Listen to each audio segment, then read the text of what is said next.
माँ स्कंदमाता पांचवी नवरात्रि की देवी। क्या आप जानते हैं कि माँ स्कंदमाता अपने भक्तों को मोक्ष और समृद्धि दोनों का वरदान देती है। नवरात्रि के पांचवें दिन माँ स्कंदमाता की उपासना की जाती है। माँ दुर्गा के इस स्वरूप को भगवान कार्तिकेय की माता होने के कारण स्कंदमाता कहा जाता है। इनकी पूजा करने से भक्त को संतान सुख, समृद्धि और आध्यात्मिक ज्ञान प्राप्त होता है। माँ स्कंदमाता की कृपा से साधक के हृदय में भक्ति और वैराग्य दोनों का संचार होता है।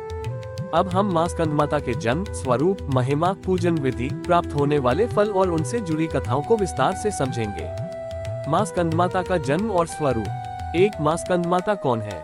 माँ स्कंदमाता का संबंध भगवान शिव और माता पार्वती से है। जब राक्षस तारकासुर ने घोर तपस्या करके अमृतत्व प्राप्त करने का वरदान मांगा, तब देवताओं ने उसे यह आशीर्वाद दिया कि वह केवल भगवान शिव के पुत्र द्वारा ही मारा जा सकता है। उस समय शिव योग साधना में लीन थे और विवाह से दूर थे। देवताओं ने मां पार्वती की आराधना की, जिनकी तपस्या के फलस्वरूप भगवान शिव ने उनसे विवाह किया। उनके पुत्र के रूप में भगवान स्कंद कार्तिकेय का जन्म हुआ, जिन्होंने तारकासुर का संहार किया। इस प्रकार मां पार्वती अपने पुत्र स्कंद कार्तिकेय की माता बनी और उन्हें स्कंदमाता कहा जाने लगा। एक, मां स्कंदमाता का स्वरूप। मां स्कंदमाता कमल के पुष्प पर विराजमान रहती हैं, इसलिए इन्हें पद्मासना देवी भी कहा जाता है। इनकी 4 भुजाएं हैं, 2 हाथों में कमल का फूल, एक हाथ में भगवान स्कंद कार्तिकेय और एक हाथ में अभय मुद्रा। इनका वाहन सिंह है, जो शक्ति और पराक्रम का प्रतीक है। माँ स्कंदमाता का मुख अत्यंत तेजस्वी और करुणामय होता है। 2, माँ स्कंदमाता की महिमा और पूजन का महत्व। एक, माँ स्कंदमाता की पूजा क्यों करनी चाहिए? माँ स्कंदमाता संतान सुख देने वाली देवी है। जिन दंपतियों को संतान प्राप्ति की इच्छा हो, उन्हें इस दिन माँ की विशेष पूजा करनी चाहिए। माँ की कृपा से बुद्धि और ज्ञान की प्राप्ति होती है। विद्यार्थियों के लिए इनकी उपासना विशेष फलदायी होती है। माँ स्कंदमाता की आराधना से आध्यात्मिक उन्नति और मोक्ष की प्राप्ति होती है। जिन लोगों के जीवन में शत्रु बाधा, नकारात्मकता और परेशानियां अधिक हैं, उन्हें माँ स्कंदमाता की आराधना करनी चाहिए। 2, माँ स्कंदमाता के पूजन से प्राप्त होने वाले लाभ। संतान प्राप्ति और संतान रक्षा। माँ की कृपा से निसंतान दंपतियों को संतान सुख मिलता है और संतान पर आने वाली सभी बाधाएं दूर होती हैं।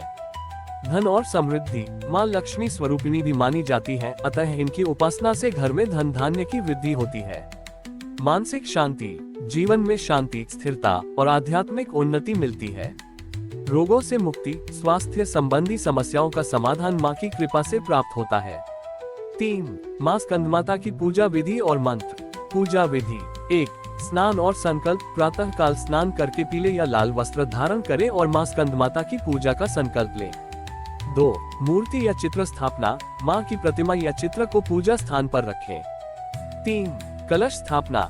भगवान गणेश, नवग्रह, सप्तऋषि आदि का आह्वान करें। 4, माँ की आराधना। पुष्प, चंदन, अक्षत, धूप, दीप और नैवेद्य अर्पित करें। माँ को कमल का फूल चढ़ाने से विशेष लाभ होता है। 5, मंत्र जाप। ध्यान मंत्र। या देवी सर्वभूतेषु माँ स्कंदमाता रूपेण संस्थिता। नमस्तस्यै नमस्तस्यै नमस्तस्यै नमो नमः। बीज मंत्र। ओम देवी स्कंदमाताय नमः। 6, आरती। माँ दुर्गा की आरती करें और प्रसाद वितरण करें।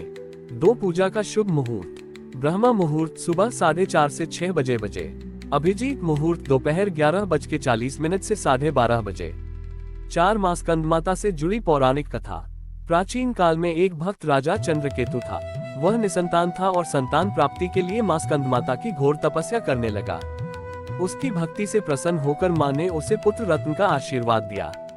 इससे पता चलता है कि माँ स्कंदमाता की कृपा से असंभव भी संभव हो सकता है। माँ स्कंदमाता की भक्ति और साधना के विशेष उपाय।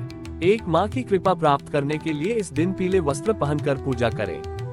2, भगवान स्कंद कार्तिकेय की प्रतिमा की भी पूजा करें। 3, माँ को कमल का फूल अर्पित करें और माँ दुर्गा सप्तशती का पाठ करें। 4, जरूरतमंदों को भोजन कराएं और गरीब बच्चों को पढ़ाई लिखाई में मदद करें। माँ स्कंदमाता की पूजा भक्तों को संतान सुख, बुद्धि, समृद्धि और आध्यात्मिक उन्नति प्रदान करती है।